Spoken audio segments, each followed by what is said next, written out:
ओम नमो भगवते वासुदेवाय। आज की जो कथा है वैसे तो बड़ी कल्याणकारी कथा है और यह कथा एक लोक कथा है। इस लोक कथा के अनुसार कथा को पूरी सुनना। लोक कथा के अनुसार एक बार माता लक्ष्मी और माता सरस्वती और समय तीनों में बहस छिड़ गई कि हम तीनों में से कौन बड़ा है तथा कौन बलवान है। अब इस झगड़े में तीनों ही अपने अपने को श्रेष्ठ कह रही थे।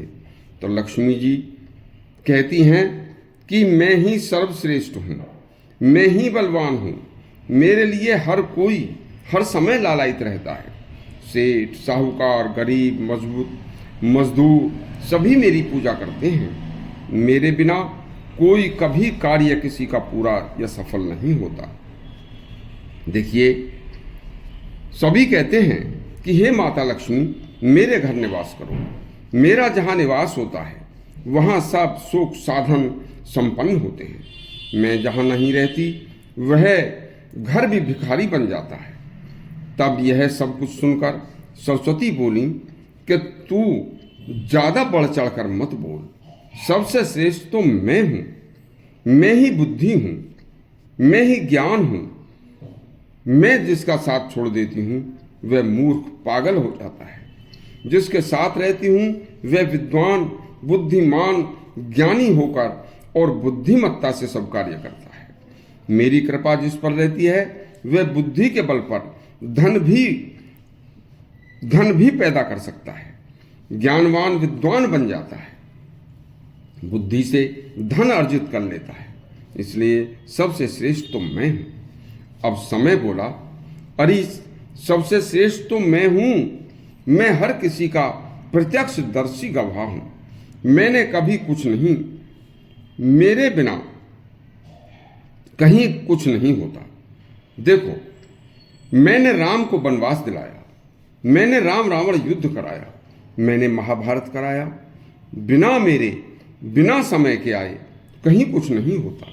इस समय तीनों अपने अपने को बलवान कहते हुए आपस में झगड़ा करते हुए एक राजा के पास गए। तो राजा तीनों की बात सुनकर असमंजस में पड़ गया कि यदि मैं लक्ष्मी को श्रेष्ठ बताता हूं तो सरस्वती रूठ जाएंगी, और सरस्वती को श्रेष्ठ बताता हूं तो लक्ष्मी रूठ जाएंगी, और दोनों का ही रूठना मेरे लिए अच्छा नहीं है। तब राजा ने अगले दिन निर्णय करने के लिए कहा और सभा को बर्खास्त करके नगर में एक ढिंढोरा पिटवा दिया कि कल दरबार में हमारी इन तीनों बातों का जो सही निर्णय देगा उसे मैं बहुत सारा धन इनाम के रूप में दूंगा। अगली सुबह एक चोर का भी निर्णय होना था, उसका फैसला सुनाया जाना था। जैसे ही चोर सुबह दरबार में लाया गया तो उसने भी यह बात सुनी। तो तुरंत चोर बोला कि यह फैसला तो मैं चुटकी बजाते कर दूंगा। राजा बोला, यदि तुम यह सही फैसला नहीं सुना पाए तो मैं तुम्हें फांसी दे दूंगा। चोर ने यह बात मंजूर कर ली और बोला, हे राजन, थोड़ी देर के लिए आपको एक मेरी बात भी माननी पड़ेगी। बोले, ठीक है। तो तुम्हें मेरे सामने खड़ा होना पड़ेगा और मैं तुम्हारे सिंहासन पर बैठूंगा और आप मेरी जगह खड़े होंगे। ऐसा ही किया गया। तब चोर ने सिंहासन पर बैठकर पहले लक्ष्मी को बुलाया और लक्ष्मी से सिंहासन पर बैठे चोर ने कहा, ए लक्ष्मी, मैं तुझे बता रहा हूं कि यदि तू मेरे पास होती तो मैं चोरी ही क्यों करता। बस तू बड़ी नहीं है।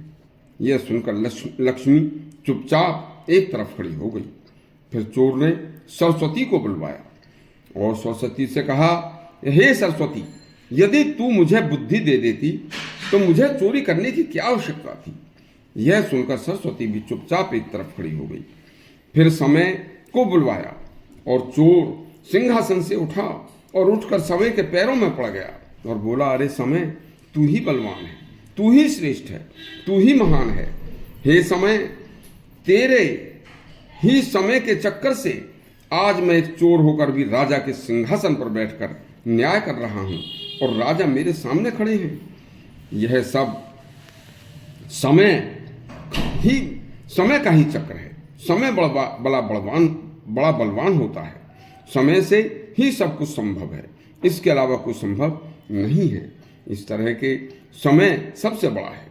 इस तरह के और भी अच्छे अच्छे शास्त्रों के ज्ञानवर्धक प्रसंग सुनने के लिए हमारा चैनल सब्सक्राइब करें और घंटी दबाएं। धन्यवाद।